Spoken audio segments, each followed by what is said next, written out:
ব্যবসায় বাধা, সংসারে অশান্তি, চাকরির ক্ষেত্রে বাধা, যে কোনো বাধাতে বা যে কোনো সমস্যাতে আপনি নিশ্চিন্তে যেখানে সমাধান করাতে পারেন, অর্থাৎ মা গৌরী তারা মন্দিরে যিনি নিত্য সাধনায় রত থাকেন, হোমের গুরু, চিতা হোমের মহাগুরু মহারাজ কল্যাণেশ্বর, তার মন্দিরে আমরা আজকে উপস্থিত হয়েছি একটি মহাপূর্ণ তিথিতে, বকুল অমাবস্যা তিথি, বছরের অন্যতম শ্রেষ্ঠ অমাবস্যা তিথিতে।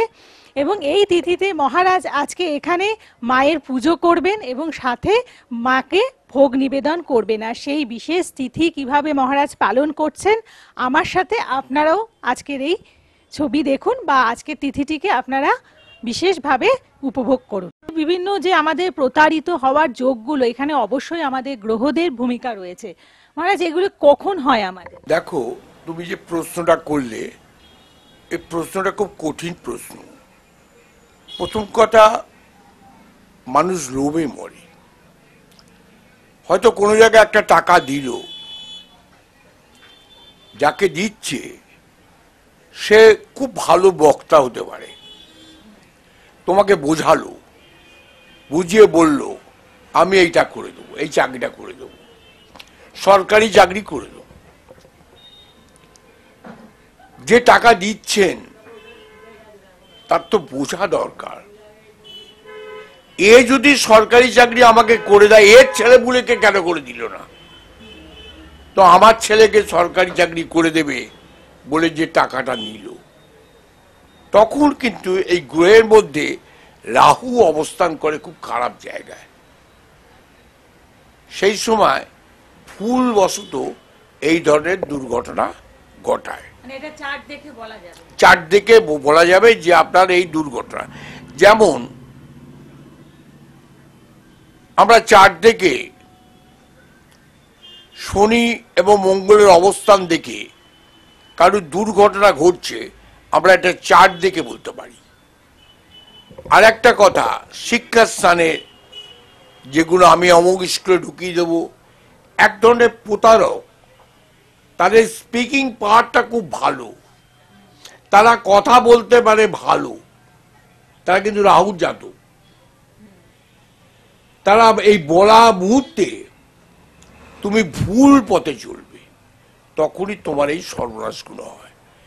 তা আমাদের জেনে রাখা দরকার, রেলে চাকরি দেব, লক্ষ লক্ষ লোক পরীক্ষা দেবে, তার মধ্যে 100 জন নেবে, দেখা যাবে 2 লাখ পরীক্ষা দিয়েছে, তার মধ্যে বাছাই ছাত্রছাত্রীদের নিয়ে চাকরিটা হবে।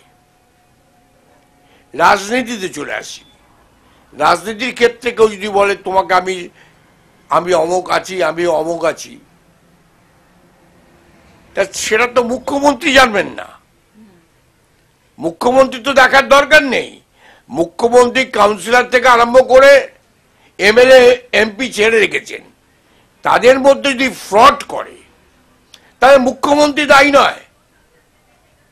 আমরা বলবো না মুখ্যমন্ত্রী করিয়েছে, এটা হলে ভুল। এই ধরনের পার্টি কালারে নাম নিয়ে যারা প্রতারণা করছে, তাদের পোস্টে বেঁধে মারা দরকার, যেন আর একজন কাউন্সিলর এমএলএ এমপি এইটাকে দেখে জানবে যে আমারও এই অবস্থা হবে, তাহলে কিন্তু সাধারণ পাবলিক সজাগ হবে। এখানে মুখ্যমন্ত্রী কোনো পার্ট নেই।